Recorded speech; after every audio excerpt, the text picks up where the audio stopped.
Good morning student. आज हम BEd first year में सब्जेक्ट है हमारा पेडागोजी और ज्योग्राफी, जिसके अंतर्गत आज हम अध्ययन करेंगे इकाई योजना के उद्देश्य, महत्व और विशेषताएं। पूर्व की कक्षा में हमने इकाई योजना क्या है, उसकी परिभाषा, उसके सोपान के बारे में अध्ययन किया था। आज हम उसके उद्देश्य देखेंगे कि इकाई योजना को बनाते हैं जब हम उसके उद्देश्य क्या निर्धारित किए जाते हैं। इसके अंतर्गत पहला पॉइंट है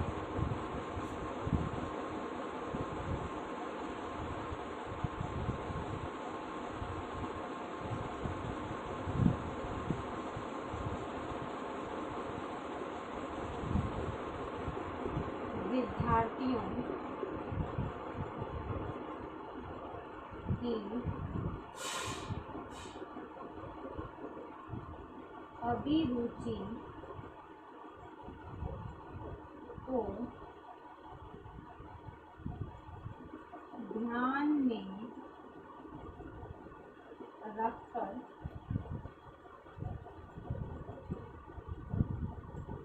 पाठ्य वस्तु को संगठित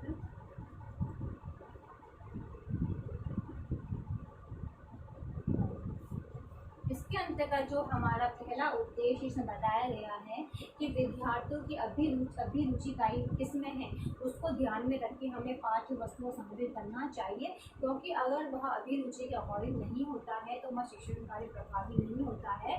तो हमें बालकों के हिसाब से, उनकी रुचि के हिसाब से ही कि उनमें इंटरेस्ट किस में है, उसके आधार पर ही हमें पाठ्य वस्तु को रखना सम्मिलित करना चाहिए, अन्यथा नहीं करना चाहिए। फिर नेक्स्ट है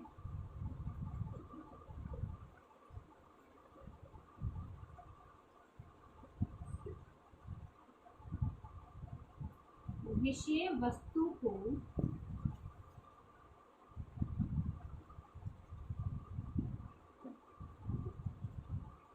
व्यवहारिक के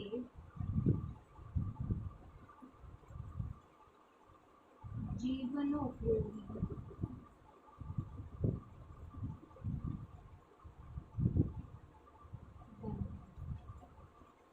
अब हम नेक्स्ट उद्देश्य देखते हैं कि पाठ्य वस्तु को व्यवहारिक व जीवन उपयोगी बनाना, यानी जो भी हमारी पाठ्य वस्तु है उसको हमें ऐसा शिक्षण कार्य करवाना है उसके माध्यम से जो बालकों के अपने व्यवहार में परिवर्तन कर सके, व्यवहार में अपना सके, अपने जीवन में उसको उपयोग कर सके। ऐसे पाठ्य वस्तु का निर्माण करना चाहिए। फिर नेक्स्ट है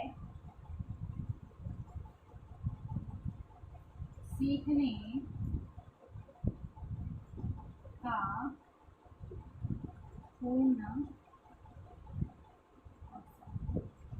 अब इसके अंदर हम देखें तो बालकों को सीखने का पूर्ण अवसर इसमें दिया जाना चाहिए, जिससे बालक सीखने के अंतर्गत रुचि उत्पन्न कर सके। फिर नेक्स्ट है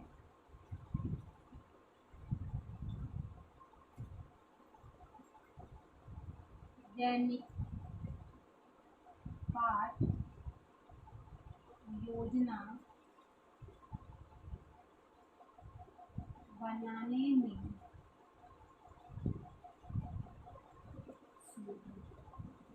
अब हम आगे देखते हैं कि जब भी हम दैनिक पाठ योजना बनाते हैं तो उसमें काफ़ी सुविधा रहती है, क्योंकि हम इससे उक्त कार्यों का बांट कर हम बना के पूरे दैनिक जो पूरे लेसन का हम संगठन इस अंतर्गत किया जाता है, जो कि बहुत सुविधाजनक ये होती है। अब हम देखते हैं इसका महत्व।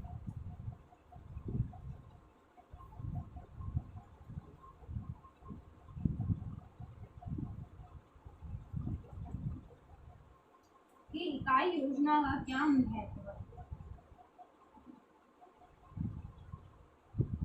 तो महत्व के अंतर्गत हम पहला पॉइंट देखते हैं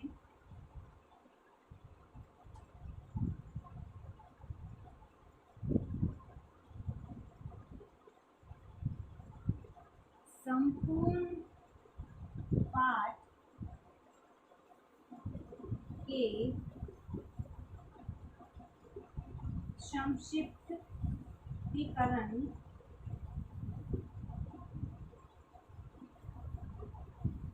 करने में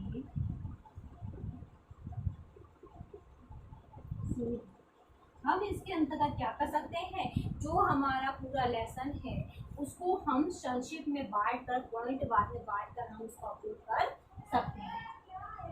फिर नेक्स्ट है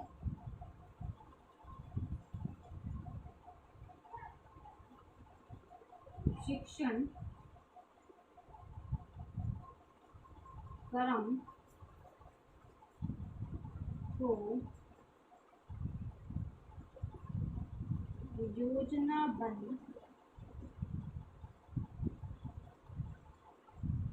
करने में सुविधा। इसके अंदर हम आगे देखते हैं तो शिक्षण बिंदु जब हम क्रम करते हैं, क्रमबद्ध करते हैं, तो हम इसको योजनाबद्ध तरीके से हम सुविधाजनक उसको कर सकते हैं पॉइंट के आधार पर। फिर नेक्स्ट है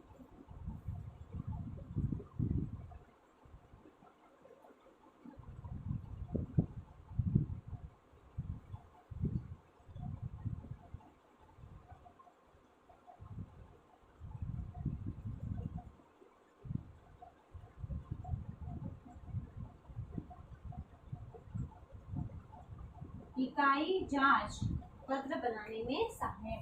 जब हम इकाई योजना का निर्माण करते हैं तो उसके लिए हम देखते हैं, तो अगर हमें उसकी जो हमें इकाई की जांच करनी है तो वह सुविधाजनक होती है, क्योंकि हम उसको पॉइंट रूप में जल्दी से हम बांट कर हम उसको जांच जो पत्र है उसको बना सकते हैं। अब है इसकी विशेषताएं।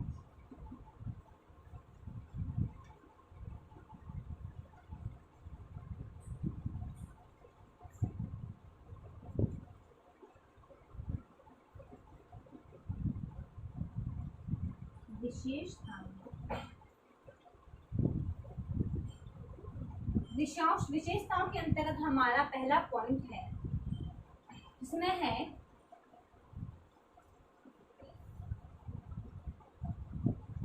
आवश्यक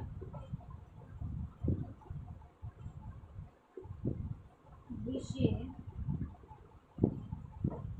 वस्तु का समावेश। इसकी पहली विशेषता है कि जो भी हमारे लिए आवश्यक विषय वस्तु होती है उसको ही हम इसके अंतर्गत सम्मिलित करते हैं, अन्यथा नहीं करते हैं। फिर नेक्स्ट है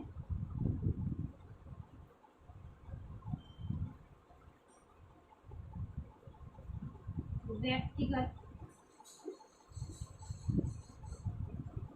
विभिन्नताओं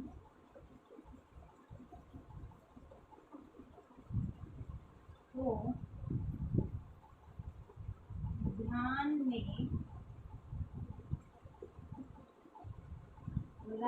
हुए छात्रों की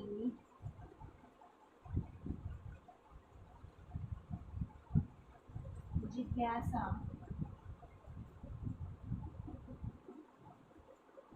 कौशल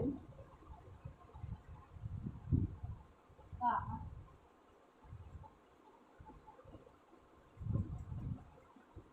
विकास होता है। अब हम देखते हैं इसमें जो पहली दूसरी विशेषता है कि व्यक्तिगत विविधताओं को ध्यान में रखते हुए छात्रों की जिज्ञासा कौशल का विकास भी होता है, क्योंकि हम इसके अंतर्गत, क्योंकि हमने देखा है सभी जो बालक होते हैं भिन्न होते हैं, सबका मानसिक विकास भी सेम नहीं होता है, जिसके अंतर्गत हम सभी छात्रों की जिज्ञासा और कौशल किसमें है उसका विकास इसके अंतर्गत किया जाता है। फिर नेक्स्ट है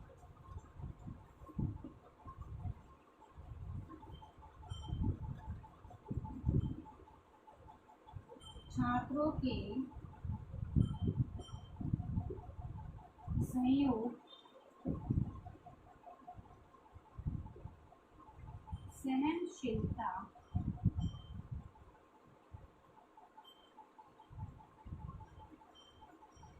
आदि में। अब हम नेक्स्ट देखते हैं कि छात्रों के सहयोग आदि में सहायक ये होता है कि छात्रों को कहाँ पर छात्रों के इसमें सहयोग, विनम्रता, सहनशीलता आदि का इसके अंदर विकास होता है। अब हम देखते हैं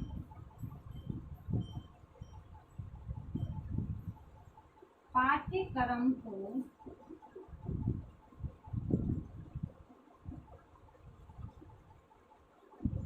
समय पर समाप्त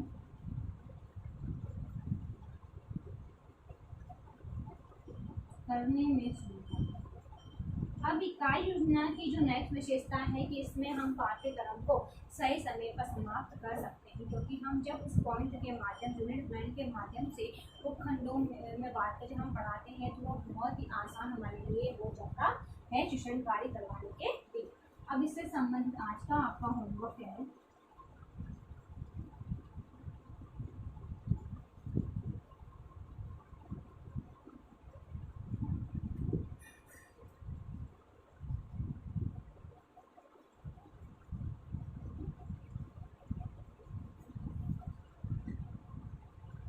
इकाई योजना के उद्देश्य, महत्व,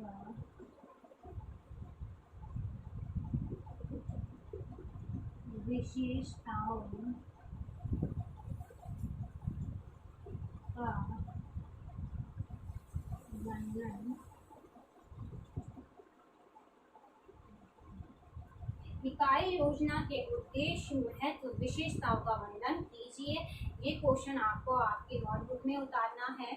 अंत में एक विशेष बात, जैसा कि आप सभी को पता है कि देश में कोरोना ऐसी महामारी बहुत फैल रही है, इससे सुरक्षित रहने के लिए मास्क लगाइए, हाथों को सैनिटाइजर करिए। यदि आप बाहर जाते हैं, किसी व्यक्ति के कॉन्टैक्ट में आते हैं तो कम से कम 6 फीट की दूरी बनाए रखिए, जिससे आप सुरक्षित होंगे तो आपका घर भी सुरक्षित रहेगा। धन्यवाद।